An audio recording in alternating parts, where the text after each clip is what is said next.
Salam ya. Ya.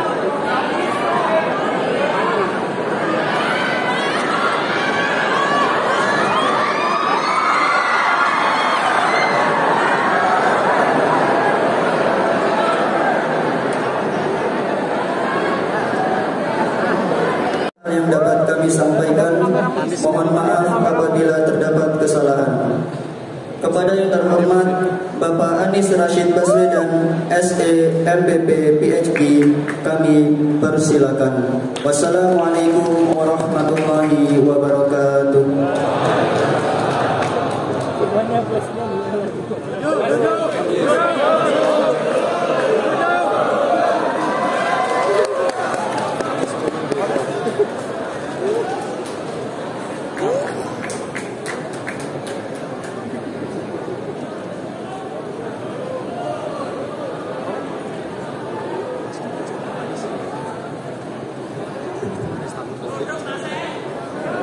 Duduk mas saya.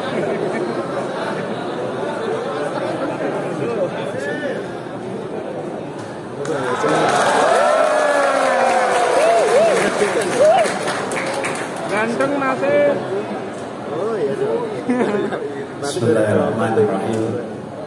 Assalamualaikum warahmatullahi wabarakatuh. Waalaikumsalam warahmatullahi wabarakatuh. Alhamdulillah.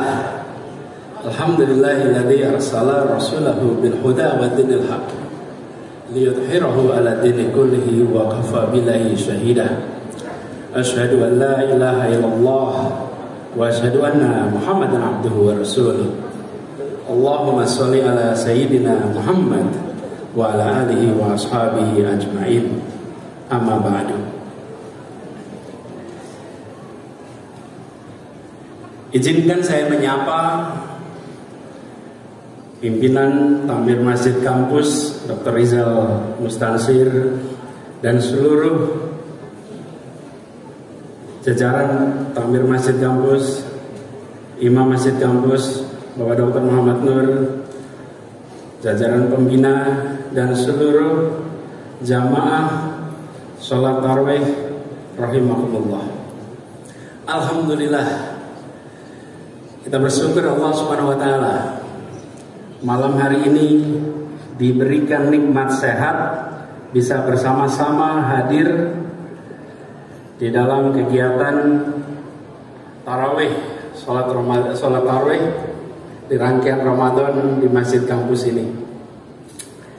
Saya bersyukur sekali hari ini bisa kembali ke kampus Universitas Gadjah Mada. Dan saya harus sampaikan dari Bapak dosen semua yang hadir di sini, sebagian dosen-dosen ini teman saya. Jadi teman-teman SMA, teman kuliah, ini Mas Agung, ini Wakil Dekan, dulu selalu ranking 1. Yang ranking 1 bertahan di UGM. Yang rankingnya belasan baru keluar dari Jogja gitu ya. Jadi saya bersyukur, kenapa? Panitianya luar biasa persisten mengundang. Jadi namanya Yusuf Maulana di mana ini Mas Yusuf Maulana? Mana Yusuf Maulana? Oh ini, nah, WA sehari 3 kali Mas. Lebih sering dari minum obat. Ngecek bisa datang atau tidak. Saya sampaikan insya Allah nanti diatur. Karena prinsipnya begini, lebih baik mendadak datang daripada mendadak batal. Ya kan? Sudah spanduk dipasang, nah, tapi kelihatannya panitia Jamaah Salahuddin sama Masjid Kampus ini sama. Saya juga dulu ketika panitia begitu, pasang dulu namanya, tulisi di bawahnya, menunggu konfirmasi. Nah, ya, kalau nggak datang dikira belenjani loh. Jadi alhamdulillah sampai juga di kampus tercinta. Sore tadi saya mendarat, kemudian sempat mampir di Jalan Kaliurang, rumah kami dulu, dan akhirnya sampai juga di Masjid Kampus yang suasananya Masya Allah. Ini menggambarkan Gadjah Mada tetap sebagai sebuah universitas perjuangan. Walaupun kelihatannya sudah kelasnya beda. Kalau dulu jajarannya sepeda dan motor, kalau sekarang padatnya mobil juga. Kelihatannya Gajah Mada sudah naik kelas. Kita dulu ketika kuliah merasakan kampus desa. Nah, saya dapat temanya perkotaan, dibicarakan di kampus yang ngurusin pedesaan. Dulu kita itu memang agak, zaman angkatan kita agak terbelakang. Bahkan KFC baru buka di sini, teman-teman. Kalau KFC udah banyak, zaman dulu baru pertama kali buka. Kami rombongan datang ke sana beli KFC di Malioboro. Datang pesanannya, terus ada kentang goreng. Terus orangnya tanya, Mas ini anak-anak aktivis semua nih. Mas, udah lengkap belum pesennya?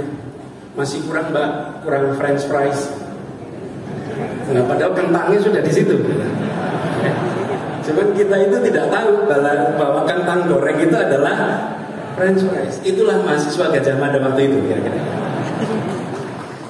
Kami berangkat bikin training di Kalimantan Timur. Sudah berangkat rombongan, saya berdua dengan Pak Rahmat Hidayat itu sekarang dekan Fakultas Psikologi UGM. Pak Rahmat Hidayat itu dekan, dulu saya dengan beliau terbang berdua ke Kalimantan. Lalu yang di base camp kita, anak-anak aktivis semua ditelepon dari Kalimantan, nanyakan, Mas Anies sudah berangkat belum? Sudah. Jam berapa? Sudah jam 2. Jam 2 itu take off atau landing? Yang terima telepon, apa ya? Ini take off atau landing? Take off apa? Ya saya munggah kuwi gitu ya. Nah, ini segini apa itu? Apa ya? Take off landing ya? Take off dan landing pun kita tidak bisa membedakan waktu itu. Dan ketika rombongan berangkat ke Kalimantan Timur pakai pesawat itu berhenti di Surabaya. Boleh transit, boleh turun. Ada salah seorang teman kita, kalau disebut namanya nanti ketahuan. Dia tidak mau turun dari pesawat. Tunggu lama sekali nggak turun. Kemudian ditanyain, yang tanya itu namanya Elang Satriawan, dosen Fakultas Ekonomi. Tanya, udun orang pun begini baik. Udun baik, orang saya begini baik. Oh, ini lem buka IP. Dia tidak bisa membuka seat belt di sini. Jadi dia bertahan di dalam pesawat, tidak turun. Gitu. Tapi dia itulah yang diantara kita semua satu angkatan paling banyak keliling dunia karena dia menjadi wartawan di saat Gus Dur presiden, tugasnya di istana. Jadi keliling dunia paling banyak. Pria yang tidak bisa buka seat belt itu adalah pria yang paling banyak keliling dunia. Jadi banyak sekali pengalaman kami. Kalau buat saya Gajah Mada itu bukan tempat kuliah saja, karena masa kecil saya di kampus ini. Rumah saya hanya 500 meter di utara kampus.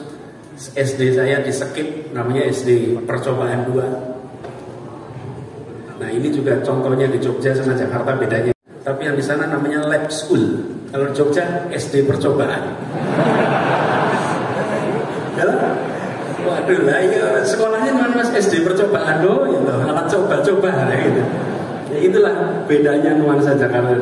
Jadi akhirnya sampai selesai dan meneruskan keluar. Tapi saya bersyukur sekali malam ini bisa kembali. Dan tema yang diberikan kepada saya ini asalnya adalah tentang kota. Mungkin karena saya sedang mengurus ibu kota. Walaupun sebentar lagi tidak lagi jadi ibu kota. Mau nggak pindah? Warga Jogja yang nggak ada pengaruhnya lah. Jadi saya masih ngurus kota dan dianggap bicara tentang kota gitu. Dan kelihatannya di kampus ini memang semangat pergerakan itu masih hidup. Walaupun tadi diumumkan jangan ada spanduk. Ya, alhamdulillah malam ini nggak kelihatan ada spanduk, kelihatan di sini ya. Nah, ya ada gilirannya nanti. Tiap-tiap generasi, apalagi generasi muda seperti sekarang, bicaranya memang ke depan. Anak muda membicarakan masa depan. Orang tua bercerita masa lalu. Jadi tadi ketika saya cerita dulu, ini tanda-tanda ini sebetulnya. Tapi kalau anak muda bicaranya masa depan. Dan kalau bicara masa depan, maka bisa saya sampaikan di sini, masa depan dari peradaban umat manusia itu akan berada di perkotaan. Harus siap di perkotaan. Tahun 2027 nanti pertama kalinya dalam sejarah umat manusia, penduduk dunia yang tinggal di kota akan lebih banyak daripada yang tinggal di pedesaan. Di tahun 50-an hanya 30% penduduk dunia di perkotaan, 70% di dunia. Penduduk dunia tinggal di pedesaan dan 70% tinggal di perkotaan. Tahun 2021 kemarin 57% penduduk dunia tinggal di kota. Indonesia juga sama. Tahun 2011 tahun yang lalu, pertama kalinya Indonesia memiliki statistik lebih banyak warga tinggal di perkotaan daripada di pedesaan. Dan tahun 21, 10 tahun kemudian, 57% penduduk Indonesia tinggal di perkotaan. Pedesaan makin hari makin berkurang. Nah, pertanyaannya mungkin, bagaimana dengan umat Islam? Kalau kita lihat sirah Nabawiyah, maka kita akan mendapatkan fakta bahwa Islam itu berkembang pesat di kawasan urban. Islam itu dimulai sebagai sebuah agama yang tumbuh di kawasan perkotaan. Pertama kali di Mekah yang merupakan pusat kegiatan, kemudian Yathrib. Yathrib ini juga adalah sebuah kota yang hidup, yang kotanya padat dengan penduduk, dan semua urusan yang disebut sebagai pengelolaan pemerintahan sesungguhnya adalah pemerintahan kota. Bahkan sekarang kita di bulan suci Ramadan, ketika turun perintah, ya ayyuhalladzina amanu kutiba alaikumusiyam kama kutiba alal ladzina min qablikum la'allakum tattaqun. Keluar turun perintah itu bulan Sya'ban menuju Ramadan di kota Madinah tahun kedua Hijriah. Jadi sesungguhnya bagi umat Islam, bicara kota bukan sesuatu yang baru, karena memang agama ini tumbuh awalnya di kawasan perkotaan. Nah, tantangannya tentu beda kawasan perkotaan dulu dan sekarang. Karena itu, kalau kita merujuk, saya mau cerita sedikit nanti tantangan yang kita hadapi di Jakarta. Di Jakarta itu tantangannya banyak, karena perkotaan di era Nabi besar Muhammad SAW itu beda sekali dengan tantangan perkotaan hari ini. Dari sisi jumlahnya juga amat berbeda. Nah, dalam kesempatan ini saya ingin berbagi pada teman-teman apa yang kita kerjakan di Jakarta yang mungkin bisa menjadi pelajaran bagi kita semua. Kalau kita lihat, Jakarta ini kota yang merupakan melting pot, berkumpulnya semua dari mana-mana. Jogja juga sebetulnya mirip, cuman bedanya Jogja itu turnovernya tinggi. Apa turnover itu? Keluar masuknya tinggi. Keluar masuknya tinggi. Mahasiswa datang ke sini berapa tahun selesai sekarang? Itu boya jangan ditanya gitu. Nanti kan macet kalau ditanya berapa tahun saya. Yang sudah 4+ itu rada deg-degan sekarang. Kalau zaman saya dulu 5+. Kalau udah 5 tahun, 6 tahun, nah, selebihnya sudah agak malu menyebut angkatan. Nah, turnovernya tinggi. Masuk 4 tahun, 5 tahun, keluar. Masuk, keluar. Jadi tempat seperti Jogja, walaupun sangat representatif secara asal usul, tetapi mayoritas numpang lewat. Masuk 4 tahun, walaupun sekali pernah minum air Jogja, sujud di kota Jogja, tidak akan pernah bisa melupakan kota ini. Nah, Jogja itu romantis sekali bagi yang punya kenangan. Mohon maaf kalau nggak punya kenangan ya, jangan saya lu. Bagi yang punya kenangan, Jogja itu romantis sekali. Kota yang setiap sudutnya meninggalkan kenangan yang khas. Nah, tapi saya tidak bicara Jogja hari ini. Saya ingin bicara tentang bagaimana tantangan perkotaan. Nah, kalau kita lihat kota seperti Jakarta, salah satu tantangan terbesar adalah pergerakan penduduknya.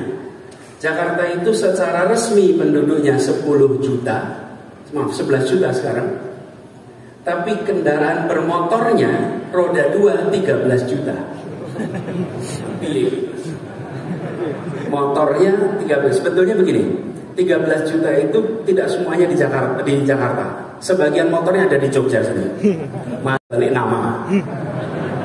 Betul nggak? Plat nomornya masih menggunakan plat nomor itu yang dikeluhkan sama Pemkot Jogja, sama Pemprov Jogja. Karena yang rusak jalannya di Jogja, bayar pajaknya di kampung halaman. Betul. Makanya saudara-saudara, teman-teman semuanya, Boyorodo ini sedikit simpati sedikit sama Jogja. Tinggal di Jogja, bayarlah pajak kendaraan bermotornya di Jogja.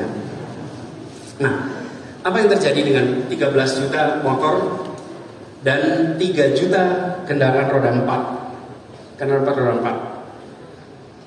Jadi 16 juta kendaraan bermotor dengan 11 juta penduduk.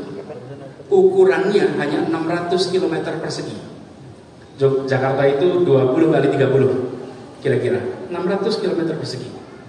Apa yang terjadi? Kemacetan, kemampatan yang kita biasa saksikan di Jakarta. Karena itu salah satu hal pertama yang kami coba lakukan ketika di Jakarta adalah mengurangi jumlah kendaraan pribadi dan menambah jumlah kendaraan umum.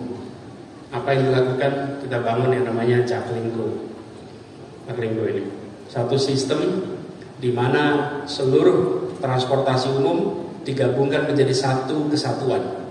Ada lebih dari 27 operator. Dan teman-teman semua, saya rapat dengan para operator kendaraan bermotor di Jakarta itu mungkin rapat paling panas yang pernah saya ikuti. Karena para pengelola kendaraan bermotor itu semuanya merasakan tekanan. Ngomongnya terus terang, Pak Gubernur, Pemprov DKI Jakarta ini tidak adil. Anda operator, tapi Anda juga regulator. Anda bikin regulasi yang menguntungkan untuk Anda, tapi merugikan untuk operator-operator. Apa operator itu? Kopaja, Komilet Jaya, apalagi Metro Mini dan sebagainya. Yang semuanya merasakan tekanan luar biasa. Jadi saya katakan kita mau selesaikan sama-sama. Ada lebih dari 25 operator. Yuk kita duduk bareng-bareng. Duduk bareng-bareng apa? Saya sampaikan, kami ingin kendaraan umum di Jakarta itu terjangkau harganya, terjangkau jaraknya, dan nyaman. Yuk duduk sama-sama. Dan terima kasih, Anda semua sudah menyelenggarakan transportasi umum di saat pemerintah belum bisa menyelesaikannya secara lengkap. Duduk bareng-bareng. Buatlah sebuah sistem namanya Jaklingko. Jaklingko itu sebuah sistem di mana kita ubah. Dulu warga, dan ini adalah kendaraan umum, mereka bertransaksi. Kami, pemerintah, bagiannya buat regulasi. Kita ubah. Operator kendaraan, kami beli jasanya. Kami akan beli jasa Anda per kilometer per hari. Jadi dihitungnya per kilometer, satu hari 90 sampai 110 kilo. Jadi kendaraan itu muter terus, nggak perlu ngetem. Karena pemerintah akan bayarnya per kilometer. Karena itu angkot-angkot di Jakarta, Metro Mini di Jakarta, Kopaja di Jakarta, sekarang nggak ada yang ngetem, nggak bikin macet. Kenapa? Karena dia dibayar per kilometer. Muter terus mereka. Yang bayar siapa? Pemerintah. Warga tidak bayar per kilometer, warga bayarnya per 3 jam. Rp5.000 untuk naik kendaraan umum 3 jam, silahkan gonta-ganti kendaraan tanpa bayar tambahan. Tanpa bayar tambahan, 5.000 gonta-ganti, pokoknya ada ganti apapun selama itu 3 jam. Cukup di tap. Apa yang terjadi? Warganya tenang karena tidak lagi digonta-ganti. Kita mengalami dulu, kendaraan umum berhenti, mas turun mas, dek turun dek, dipindah. Pernah kan ngalamin itu? Dipindah. Lalu ngetem lama, kenapa? Nunggu penumpang, nunggu penuh, baru jalan. Sekarang kosong jalan, penuh jalan. Tidak ada lagi rute gemuk, tidak ada lagi rute kurus. Semua rute dibayar sama. Dan apa yang terjadi? Hari ini kalau Bapak Ibu teman-teman semua datang ke Jakarta, coba cari, masih ketemu nggak Metro Mini yang pro yang wajahnya udur itu? Sudah nggak ada. Nggak ada Metro Mini udur, Kopaja udur, tidak ada. Kemana mereka semua? Mereka hilang. Kenapa hilang? Karena pemiliknya bisa mendapatkan kredit untuk membeli yang baru karena mereka punya kontrak dengan pemerintah untuk dilayani secara bertahun-tahun, dan sehingga mereka ganti tanpa sakit hati. Tidak ada Metro Mini Kopaja yang digusur, dan tidak ada drama. Nggak ada drama, semua selesai tanpa drama. Nah, warga bayar 5.000, kami bayar per kilometer. Selisihnya namanya subsidi. Subsidi itu diberikan. Nah, kalau dulu karena tidak pakai subsidi, ya angkot Metro Mini uangnya nggak cukup, hanya dari bayaran para penumpang nggak cukup. Efeknya remnya blong, koplingnya rusak, jalannya ngebut, penumpangnya meningkat ketakwaannya. Iya, lah doa sepanjang jalan ya. Jadi itu mengerikan buat mereka. Nah, sekarang anteng. Dan apa yang terjadi? Sesudah itu dilakukan. Ini subhanallah, kami pun tidak menduga seperti ini. Dulu setiap hari di Jakarta yang naik kendaraan umum hanya 350.000 orang per hari. Sesudah dibuat sistem baru, meningkat menjadi 1 juta orang per hari. Tapi ini belum selesai. Kita harapannya nanti 2 juta, 3 juta, 4 juta. Kalau sudah 4 juta, baru kita bisa bilang mission accomplished. Kalau sekarang menuju mission accomplished. Karena udah naik nih, naiknya 3 kali lipat. Dan apa yang kemudian terjadi? Jakarta 2017 dinobatkan sebagai kota termacet nomor 4 di dunia. Prestasi itu ya zaman termacet. Nomor 4 kok termacet gitu. Termacet di dunia nomor 4 2017. 2018 turun jadi nomor 7 di dunia. Kemudian turun lagi dari nomor 10. Tapi masih 10 besar. Di mana-mana itu kita kepengen 10 besar kecuali urusan macet. Jadi saya bilang kita harus usahakan keluar. Apa yang terjadi? Tahun 2020 kita turun menjadi nomor 32 di dunia. Tahun 2021 kita menjadi nomor 64 di dunia. Dalam 4 tahun dari nomor 4, nomor 7, nomor 10, 32, 6, 4. Ini kerjanya gubernur. Ini kerjanya seluruh rakyat Jakarta. Ini adalah kerja semua kita. Kenapa? Lah yang pindah kendaraan umum siapa? Yang pindah kendaraan adalah warga Jakarta. Warga Jakarta memilih untuk meninggalkan. Kenapa mereka memilih? Karena kendaraan umumnya nyaman. Nah, pasangannya kendaraan umum namanya tro, maka dia tidak akan menyiapkan jalan untuk orang. Padahal alat transportasi yang dimiliki oleh semua orang namanya kaki. Kaki itu alat transportasi yang dimiliki oleh semua orang. Tapi kaki itulah yang paling tidak difasilitasi selama ini. Saya tadi buka puasa di Jalan Kaliurang pinggir jalan, habis itu sholat di Masjid Al-Ittihad Karangkuni. 200 meter melaku wae gitu kira-kira jalan kaki. Ternyata harus jalan kaki di aspal. Kenapa? Karena belum ada trotoar. kita semua berharap semua kota jangan mengulangi kesalahan Jakarta. Jakarta selama berdekade-dekade, jadi bukan bertahun-tahun ya. Kalau bertahun-tahun itu nyalahkan seseorang, oke? Berdekade-dekade, oke? Hari ini sensitif soalnya. Kalau saya bilang beberapa tahun, tahunnya berapa ya Mas ya? Gitu. Repot. Udah gitu nanti potongannya repot lagi Mas. Direkam video, dipotong gitu loh. Ampun dari potongnya. Coba, Anda bayangkan coba.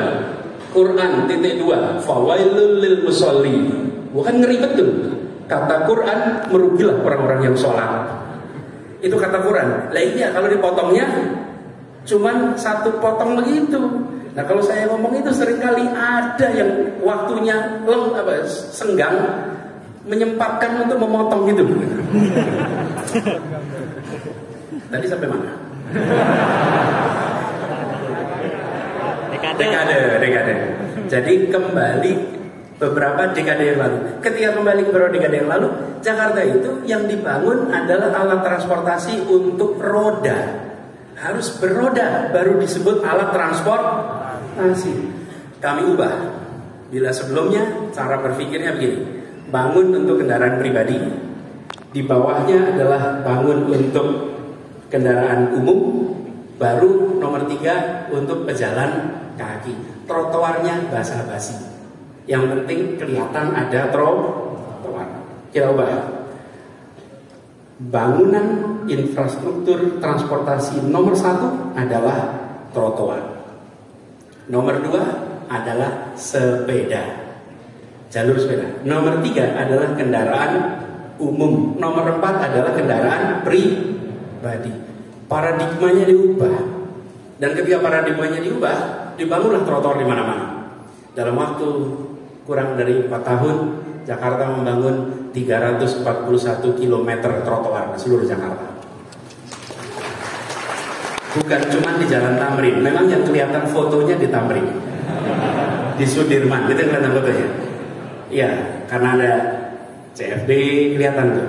Tapi sesungguhnya itu di seluruh wilayah Jakarta ada 341 km. Dan ketika itu dibangun, apa yang terjadi? Warga mulai terbiasa jalan kaki. Dan jalan kaki itu sehat. Jalan kaki itu ramah lingkungan. Jalan kaki itu membangun kesetaraan. Jadi itu kita bangun. Nah, hal berikutnya yang saya ingin tegaskan, mengapa transportasi umum, mengapa trotoar, mengapa itu semua dibangun? Nah ini yang saya ingin ceritakan. Ruang ketiga. Setiap kota, apakah Jogja, apakah Jakarta, itu semua punya ruang ketiga. Ruang ketiga itu begini. Ruang pertama itu di rumah. Ruang kedua itu tempat kerja. Ruang ketiga itu ruang bersama publik. Itu ruang ketiga. Selama berdekade-dekade, ya, bukan bertahun-tahun ya, berdekade-dekade. Selama berdekade-dekade, ruang ketiga itu diserahkan kepada swasta untuk menyediakan. Pemerintah seperti nggak menyediakan ruang ketiga itu. Apa ruang ketiga ini? Ruang interaksi warga. Di mana itu? Swasta yang menyiapkan, namanya MALL. Mall. Betul kan? Warga itu disiapkan taman. Tamannya pun bukan untuk interaksi. Tamannya itu kalau dalam bahasa Inggris disebutnya garden. Ada dalam bahasa Indonesia taman itu satu. Kalau bahasa Inggris ada 2. Satu namanya garden, satu namanya park. Park itu tempat untuk bermain, kalau garden tempat untuk ditonton. Karena itu semua taman-taman kita itu rumputnya ada tulisannya, dilarang menginjak rumput. Dan terus kapan mainnya anak-anak kita ini? Monas yang besarnya seperti itu, tertulis di bawahnya, dilarang menginjak rumput. Dan rumput itu memang untuk diinjak, nanti rusak, jadi tanam lagi. Cara pandangnya beda loh, nggak apa-apa. Anak-anak kotor, main kotor, ya suruh mandi, ganti bajunya. Anak-anak main kotor, ya normal. Anak-anak tidak main kotor, kasih video game, nonton TV, jamin bersih ya. Tapi 20 tahun lagi kita menyesal ya. Apa yang terjadi? Diubah mindsetnya. Taman di Jakarta diubah menjadi park. trotoar dibangun, transportasi umum disiapkan. Semuanya adalah ruang ketiga, ruang interaksi. Begitu Anda naik transportasi umum, apakah Anda presiden, apakah Anda gubernur, apakah Anda menteri, apakah Anda CEO, atau Anda office boy, atau Anda tidak punya pekerjaan, maka antri di baris yang sama, duduk di tempat yang sama, berdiri di tempat yang sama. Prinsip kesetaraan ditegakkan di wilayah publik. Jadi, membangun transportasi umum itu bukan sekedar mengatur mobilitas penduduk. Transportasi umum itu adalah tentang sosiologi masyarakat. Bagaimana kita membangun perasaan kesetaraan, membangun perasaan kebersamaan, membangun interaksi di mana? Di ruang ketiga. Sama, taman juga begitu, trotoar juga begitu. Trotoar begitu juga. Saya beri contoh. Jalan Jenderal Sudirman di Jakarta adalah pusat kegiatan bisnis. Dulu yang ke Jalan Jenderal Sudirman siapa? Orang yang punya kantor di sana, atau orang yang punya urusan di sana. Rakyat kebanyakan yang tidak punya urusan tidak masuk ke jalan itu. Itu jalan paling elit di Indonesia. Lebarnya 80 meter. Nggak ada jalan lain di Indonesia yang lebarnya 80 meter kecuali tol. Ini dalam kota 80 meter lebih. Yang datang ke sana yang punya kegiatan bisnis. Sesudah dibangun trotoar, orang dari mana-mana datang dan merasakan tempat ini adalah milik kita. Tidak harus menjadi jutawan, tidak harus menjadi bisnismen, tapi rakyat kebanyakan bisa menikmati jalan yang paling elit di Republik ini. Itu kesetaraan. Jadi teman-teman, apa pesannya di sini? Bangun infrastruktur dengan gagasan. Bukan hanya infrastruktur untuk infrastruktur, tapi infrastruktur untuk tujuan sosial. Ada gagasan sosiologi di situ, di balik infrastruktur keras. Karena kalau hanya infrastruktur saja, dan ini kita terapkan di Jakarta. Nomor 1 gagasan, nomor 2 narasi, nomor 3 karya. Karya itu yang ketiga. Nomor 1-nya adalah gagasan, lalu narasi, lalu karya. Kalau hanya karya saja, tanpa narasi, tanpa gagasan, kita tidak bisa menjelaskan mengapa ini dibangun. Sering mengalami itu? Lo tugas mahasiswa itu memikirkan, bukan? Nah, kita sering merasakan tiga ini harus jadi satu. Jadi ada gagasan sosiologis di situ, ada gagasan tentang kemasyarakatan, lalu transportasi itu sebagai infrastrukturnya, itu tadi narasinya. Dan apa yang terjadi? Perasaan kebersamaan itu hidup. Perasaan untuk bisa setara itu hidup. Kenapa ini penting? Jakarta itu kotanya tersegregasi. Kalau CFD penuh sekali warga di luar. Kenapa penuh?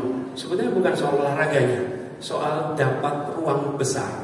Karena rumahnya sempit, kampungnya sempit, padat, pengap. Begitu ada hari Minggu, mereka bisa CFD. Sekarang tidak perlu hanya hari Minggu, kapan saja bisa jalan-jalan di trotoar semua yang dibangun di Jakarta. Perasaan kesetaraan itu hadir. Ini yang kita ingin dorong terus. Dan ini membangun perasaan persatuan. Persatuan itu harus dibangun. Walaupun di sosmed sulit bersatu.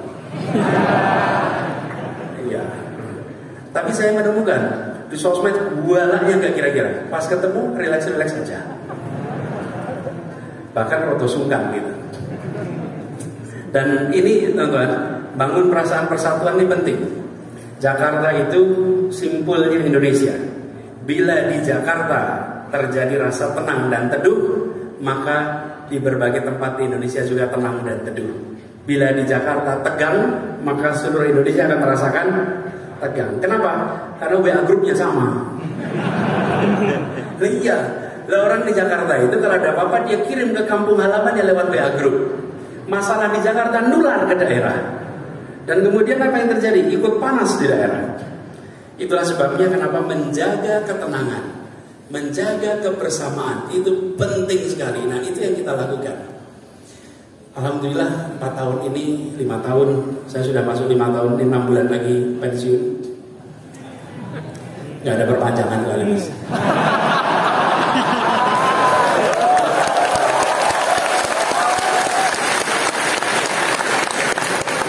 Kenapa tepuk tangan nih?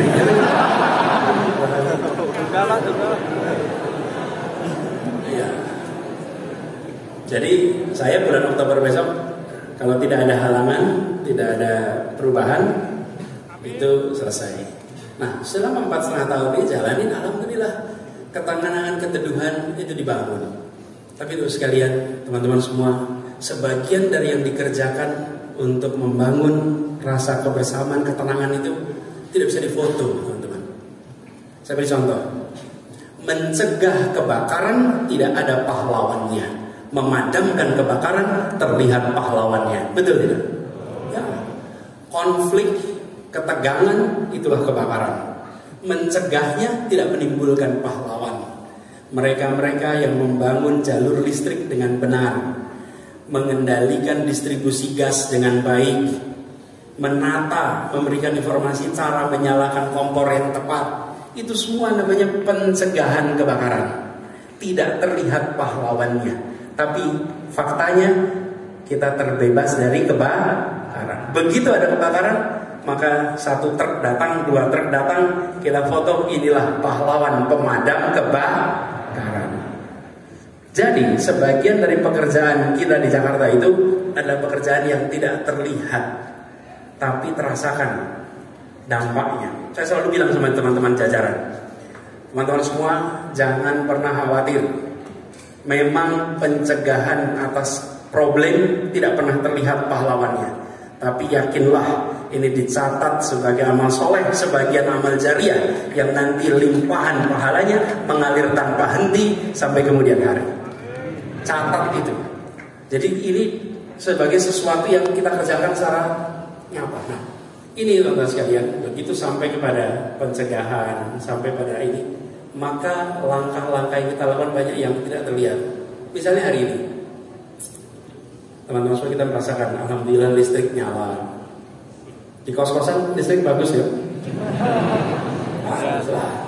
Listrik nyala. Ada AC di kos-kosan?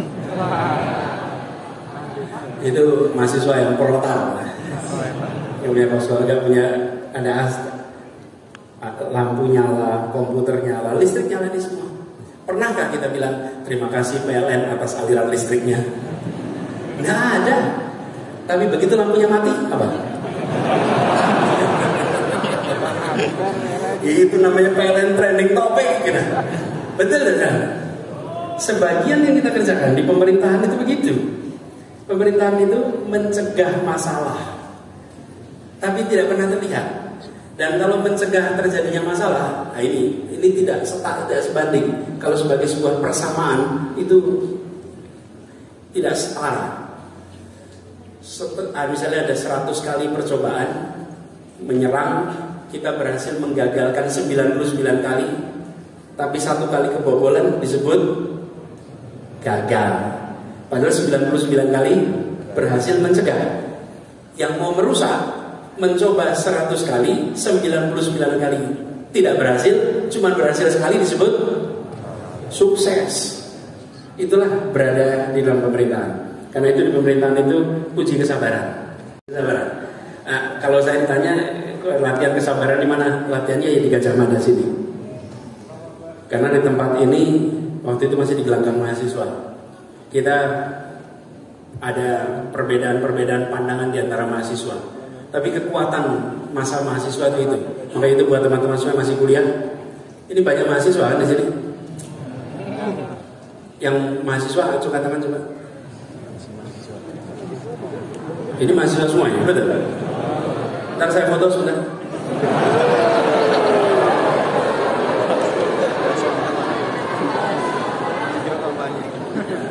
Siap, terima kasih.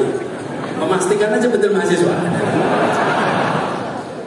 Zaman dulu tuh banyak yang berlagak mahasiswa tapi lapornya ke tempat lain.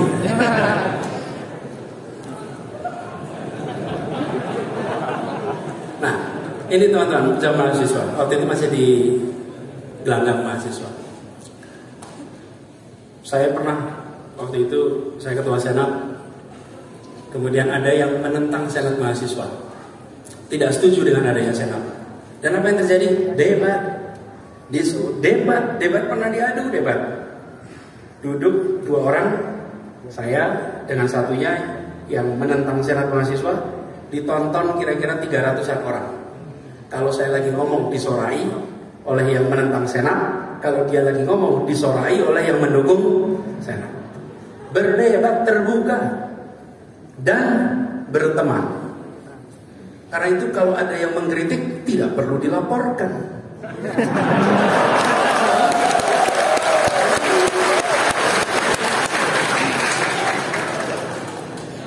Lanjut gitu nih. Ojo ngomori mas. Tadi perdebatan itu menjadi sesuatu yang lumrah. Belum apalagi di kampus. Kalau di kampus ada rasa takut untuk berbicara tentang kenyataan, maka kampus itu sedang mengalami masalah. Pasti. Di kampus harus bisa bicara bebas. Justru kampuslah tempatnya. Dan di kampus itu juga lah kita terbiasa untuk menjaga iklim demokrasi. Apalagi di anak-anak teman-teman mahasiswa. Teman-teman mahasiswa itu banyak sekali pemimpin mahasiswa. Pemimpin mahasiswa itu adalah orang-orang yang diakui kepemimpinannya bukan oleh petinggi-petinggi, tapi diakui kepemimpinannya oleh sebayanya. Pengakuannya oleh sesama mahasiswa. Itulah pemimpin muda. Jadi kalau ada pemimpin muda yang rebutan stempel, maka dia sesungguhnya bukan pemimpin. Karena kalau pemimpin itu bukan rebutan stempel, pemimpin itu diakui oleh dan disebut pemimpin. Ini kita lagi di masjid deh. Imam. Walaupun seseorang itu sholatnya di depan mihrab sini, tapi bila tidak ada satupun makmum di belakangnya, dia tidak bisa disebut sebagai imam. Seseorang berubah statusnya menjadi imam jika dan hanya jika ada makmum walaupun satu. Karena itu kalau Anda mengatakan I am a leader, who is your follower? If you have no follower, you are no leader. Bila Anda tidak ada pengikut, maka Anda bukan pengikut apa? Orang yang mengikuti gagasan Anda, orang yang menjalankan gagasan Anda, orang yang mau bekerja bersama dengan Anda. Dan itulah masa mahasiswa. Ada itu saya sampaikan pengalaman terbesar, pengalaman paling bermanfaat itu di Gajah Mada ketika terlibat dalam organisasi dan belajar pada saat itu menghadapi rezim Orde Baru yang tidak bersahabat pada gerakan mahasiswa. Tadi pagi waktu saya terima ada yang mengirimkan saya rekaman, bukan saya sih, di grup alumni UGM. Ada foto taraweh bawa spanduk di belakangnya. Enggak, ini saya lagi mau cerita pengalaman saya, bukan nanti malam kan. Oke, pas saya lihat itu, wih, foto gitu. Biar ada yang gini gitu. Kita dulu itu, kami ini pernah tanggalnya 1 Maret tahunnya 94. 1 Maret 94 membuat demonstrasi di sebuah bank. Coba, demo di bank. Judulnya menduduki bank. 6 menit di bank BCA. Bawa spanduk, bawa poster, masuk ke bank BCA. Waktu itu banknya di Jalan Solo. Masih ada nggak ya Jalan Solo sekarang? Ya ada.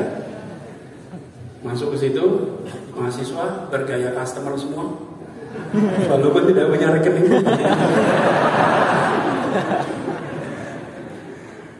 Waktu itu memperingati serangan umum 1 Maret Jogja.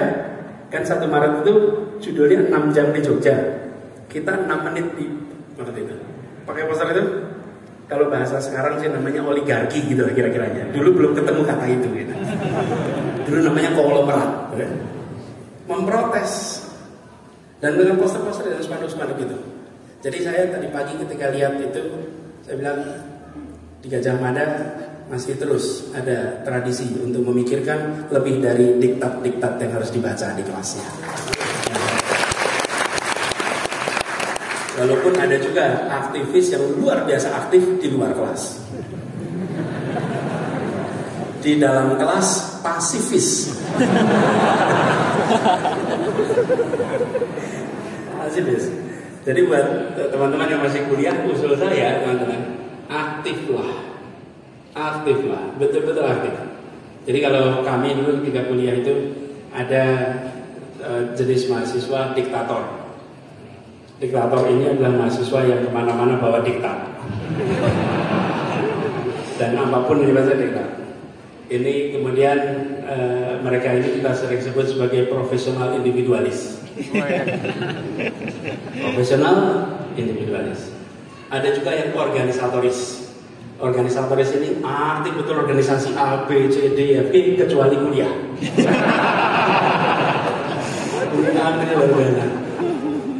Lalu ada yang tipe mahasiswa harian ini sandalnya jepit, rambutnya gondrong, tampilannya seperti jarang mandi, dan selalu membicarakan rakyat. Ini mau korontar. Ada juga jenis yang asketis religis, sudah melampaui urusan keduniaan.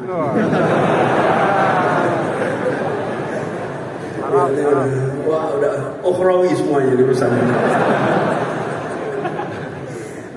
Itu kalau laki-laki terlihat dari apakah mata kakinya terlihat atau tidak. Ini asketis religis nih, asketis religis.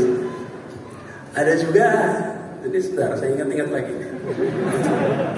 Ada juga humanis, sosialis, individualis. Ini menikmati, mendatangi semua seminar diskusi, duduk depan mencatat, bertanya, kemanapun selalu bertanya, memikirkan rakyat. Tapi sebatas ruang diskusi saja, nggak ada actionnya. Dan kalau sudah bisa mendiskusikan semuanya itu, maka merasa sepertinya masalah sudah selesai. Dan teman-teman semua para mahasiswa, kita yang saya juga sama, kita semua mahasiswa senang baca buku. Di kos-kosan, di kamar biasanya berderet buku. Sebagian untuk dibaca, sebagian untuk pemandangan. Sebagai mahasiswa intelektual dong gitu. Dan kadang-kadang yang masih puber intelektual itu, kayak kita ketika masa itu, bacanya yang rumit-rumit. Makin sulit bacaannya, makin puas di hadapan teman kos. Ngetop betul. Pasanganmu apa tanya? Kurang ngerti lah.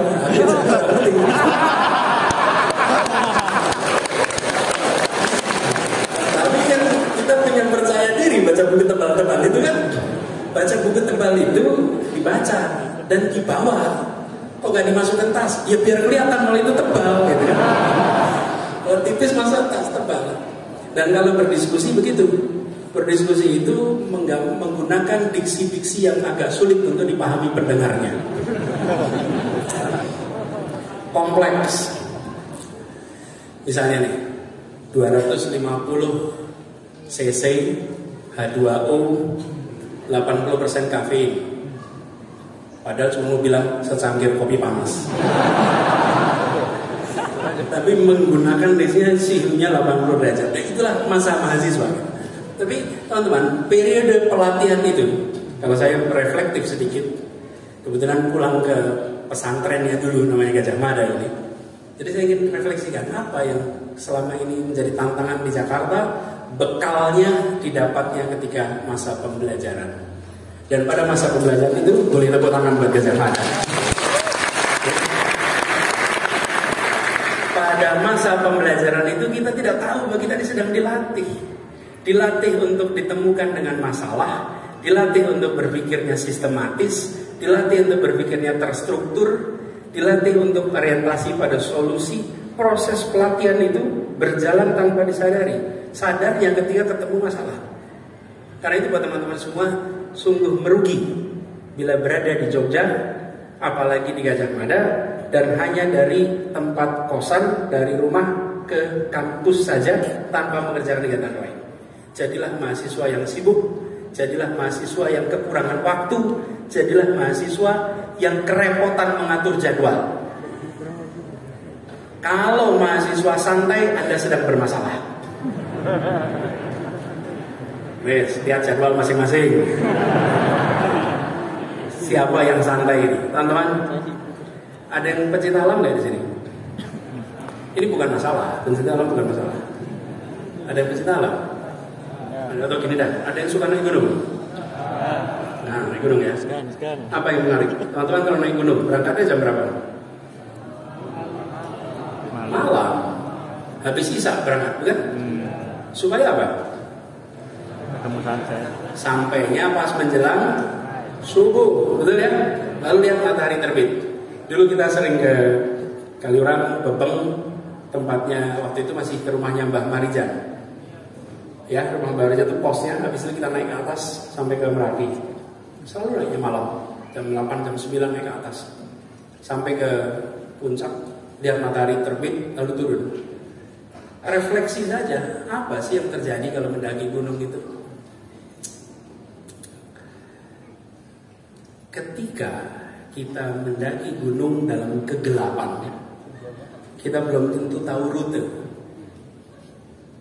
Tapi yang pasti, kalau jalannya itu datar, maka kita tidak sedang kemana-mana. Kalau jalannya itu menurun, kita lebih tidak kemana-mana. Jalan datar itu nyaman, jalan menurun itu lebih nyaman. Tapi kalau jalan kita mendaki, kita tahu bahwa ini pasti menuju ke puncak. Dan mendaki itu pasti berat, mendaki itu pasti penuh tantangan. Tapi mendaki itulah yang mengantarkan kita ke puncak-puncak baru yang kita raih. Nah, jadi kalau lagi kuliah dan jalannya datar,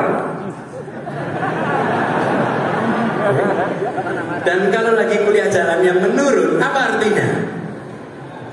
Sedang tidak kemana-mana. Kalian ini sandalnya jepit, rambutnya gondrong, tampilannya seperti jarang mandi, dan selalu membicarakan rakyat.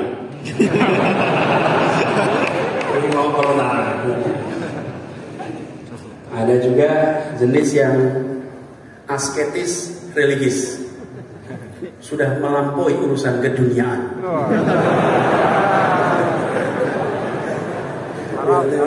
Wah, udah ukhrawi semuanya urusan.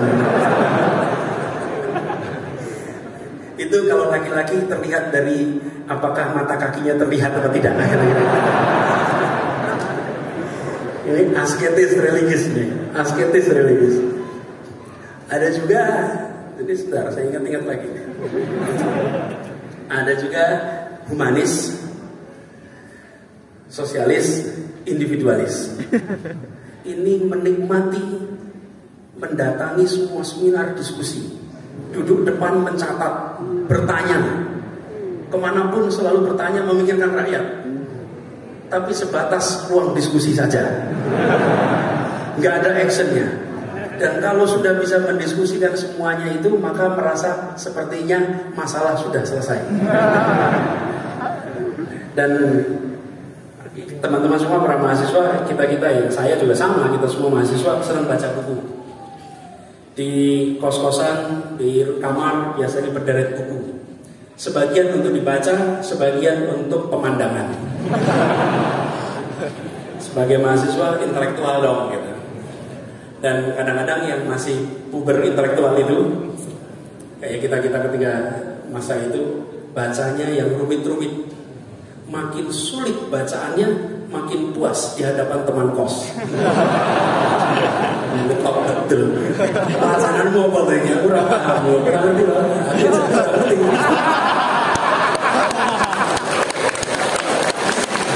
Tapi kan kita punya percaya diri baca buku tebal-tebal itu kan.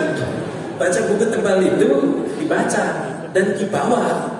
Kok gak dimasukkan tas? Ya biar kelihatan kalau itu tebal gitu kan. Kalau tipis masa tas tebal. Dan kalau berdiskusi begitu.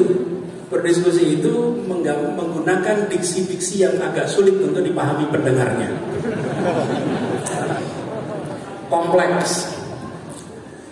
Misalnya nih, 250 cc H2O 80% kafein. Padahal cuma mau bilang secangkir kopi panas.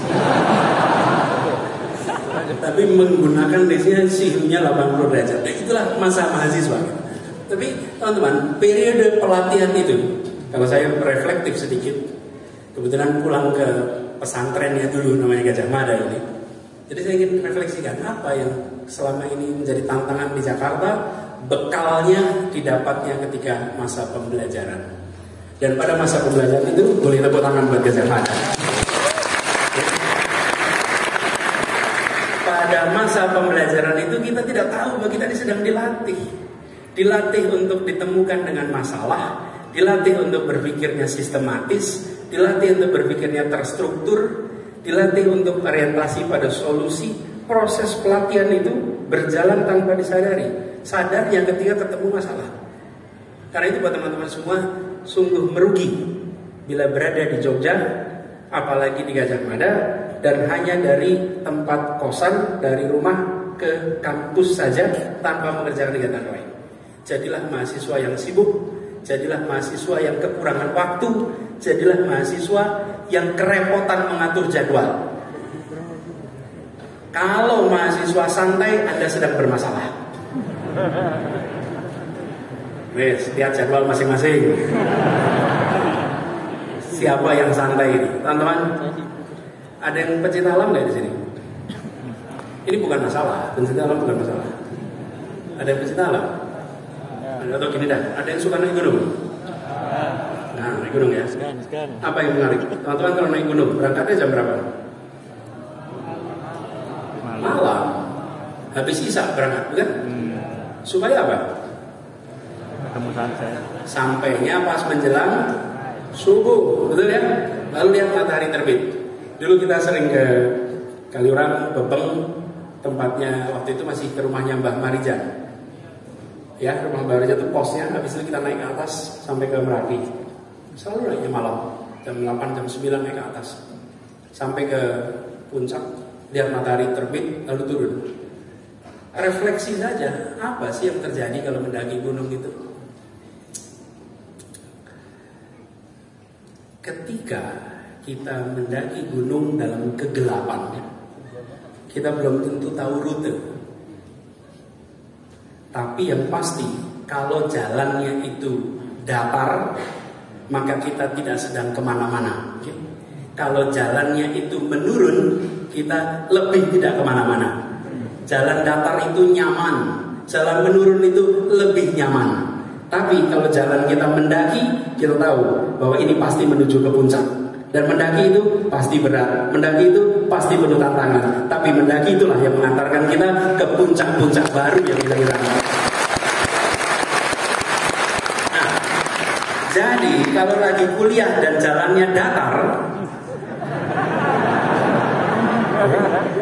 dan kalau lagi kuliah jalannya menurun, apa artinya? Sedang tidak kemana-mana. Hadir ke tempat ini adalah orang-orang yang selalu siap memilih jalan yang mendaki. Loh, Anda kan bisa aja di rumah nonton santai, bukan? Anda memilih datang. Sama, saya waktu itu kalau biasanya dulu dialog Ramadan itu harinya Minggu. Dari zaman sore hari Minggu. Hari Minggu kita datang, duduk di paling depan. Waktu itu tidak punya mikrofon dan alat-alat ini nyatet. Kepuasannya adalah ketika berbicara, mendengar langsung dari pembicara-pembicara yang datang dari Jakarta. Dan inilah teman-teman semuanya contoh. Saya refleksikan apa yang kita alami di Jakarta dengan apa yang menjadi pengalaman ketika masa-masa kuliah dulu. Jadi buat teman-teman semua di sini, perjalanan Anda masih panjang. Kalau tadi disebut judul resmi yang diumumkan lewat kegiatan ini adalah Indonesia ke depan. Anda semua adalah pemilik Indonesia ke depan. Teman-teman semua adalah orang-orang yang akan meneruskan sejarah di Republik ini. Jadi saya titip pada teman-teman semua. Ini judulnya, menjadi manusia bernilai, menyongsong Indonesia memimpin 2045. Dan Indonesia tidak akan bisa mengambil posisi global kalau kita manusia-manusia tidak global. Saya sering garis bawahi, lokasi lahir boleh di mana saja, lokasi belajar boleh di Jogja, tapi kompetensi harus tingkat dunia. Dan kalau kompetensi dunia, akarnya apa? Iman, Islam, akhlak. Ini akarnya nih. Jangan goyang gitu. Itu pegang tuh yang kuat. Iman, Islam, akhlak itu pegang tuh. Oke. Sesudah itu bangun kompetensinya di bidangnya masing-masing. Ini betul-betul saya titip. Kenapa? Gapnya sekarang kuat, teman-teman. Kuat sekali, jauh sekali. Harus. Jadi kalau di Jogja, saya berharap teman-teman membangun jejaring global. Semua punya HP, punya Facebook, punya apa lagi? Instagram, punya TikTok, apalagi Hello dan lain-lain lah. Facebook, siapa temannya di sini? Kalau yang di Facebook itu adalah teman SD, SMP, tetangga, dan teman kuliah, maka alat amat maju ini digunakan untuk melanggengkan hubungan tradisional masa lalu. Tapi kalau yang dibangun sini, Anda kuliah geologi, maka Anda tersambung dengan pusat-pusat penelitian geologi termaju di dunia. Anda tergabung dengan ahli-ahli geologi termaju di dunia. Apa yang terjadi? Lokasi yang tampaknya jauh tersambungkan dengan teknologi. Ini hikmah dari pandemi. Pandemi kemarin memberikan hikmah kepada kita untuk pemanfaatan teknologi bagi pemotongan jarak yang semula amat jauh. Jadi teman-teman semua, PR kita masih banyak. Saya di Jakarta, PR-nya juga masih banyak. Karena itu kalau saya sampaikan beberapa hal yang mendasar tentang mobilitas dan lain-lain, itu contoh yang kita selesaikan. Tapi yang terakhir, saya nilai yang paling saya bawa dari Gajah Mada ini adalah pesan tentang keadilan. Kampus ini itu serius memikirkan soal ketimpangan. Kampus ini pendiri kita untuk bicara tentang keadilan. Dan ketika saya bertugas di Jakarta, ini salah satu yang saya pegang. Di Jakarta ini, sekalian teman-teman, harga tanah itu mahal dan tanahnya tidak bisa tambah. Tanah di Jakarta itu segitu aja. Apa yang terjadi? Ada satu periode di mana PBB di Jakarta itu naik 500%, 5 kali lipat. Kalau naik sampai 500% artinya apa? Artinya ini adalah kebijakan pemindahan warga tidak mampu keluar Jakarta. Karena itu ketika ini sudah terjadi beberapa waktu yang lalu, ya, tidak usah disebut tahunnya. Tapi apa yang terjadi? Banyak orang yang tergeser di Jakarta. Kota-kota, kawasan-kawasan kota yang dulunya penuh dengan tokoh-tokoh seperti Menteng, satu-satu menjual rumahnya. Kenapa? Tidak mampu bayar PBB. PBB-nya mahal sekali karena NJOP-nya 500%. Jadi kemarin kami buat kebijakan di Jakarta ini bahwa PBB tidak boleh naik, karena itu PBB selama ini tidak pernah dinaikkan. Lalu yang kedua, pembebasan PBB bagi semua orang yang berjasa bagi Republik ini. Semua guru, dosen UGM kalau rumahnya Jakarta gratis PBB-nya. Masalahnya rumahnya di Jogja, jadi bayar PBB nih. Tapi di Jakarta guru, dosen nol PBB-nya. Keluarga pahlawan, keluarga dosen sampai 3 generasi nol. Apa pesan yang disampaikan? Bahwa jangan sampai keluarga-keluarga pendiri Republik ini mereka terusir dari tanah yang mereka perjuangkan kemerdekaannya. Dan itu pesan yang sangat kuat. Almarhum Pak Mubiarto, dosen saya, Pak Mubiarto, dan Profesor Lukman Sutresno, Allahyarham, semua sudah wafat sekarang. Mereka orang-orang yang selalu menekankan pada masa-masa kuliah dulu betapa pentingnya menjaga itu. Dan banyak nama-nama lain yang kita ingat. Karena itu saya berharap buat teman-teman semua di sini, gunakan kesempatan pembelajaran yang ada untuk menjadi bekal. Ya hari ini ya besok.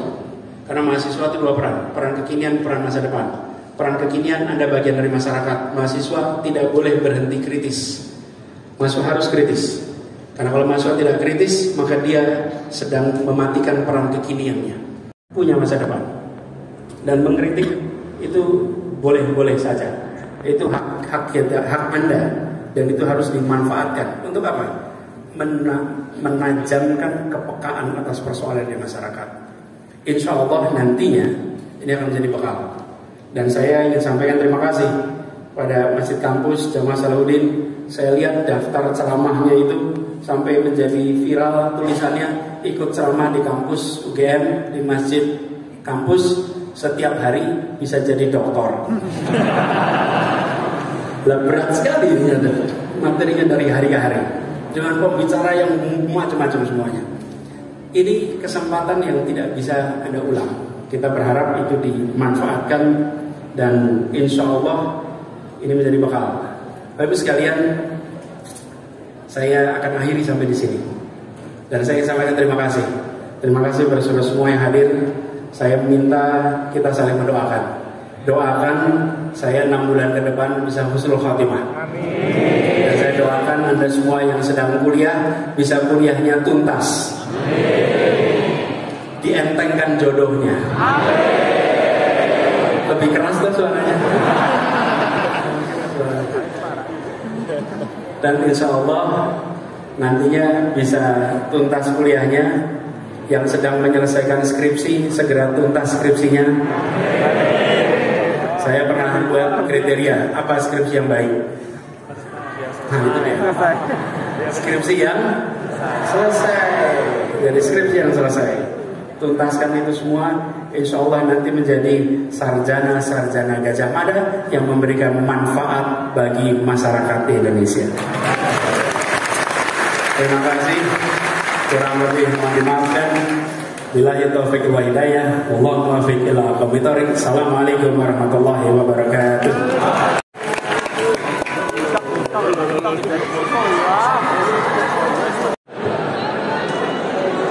Oh, J. Siap. Dari siapa?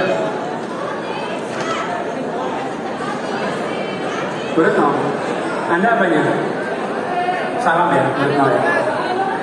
Ya.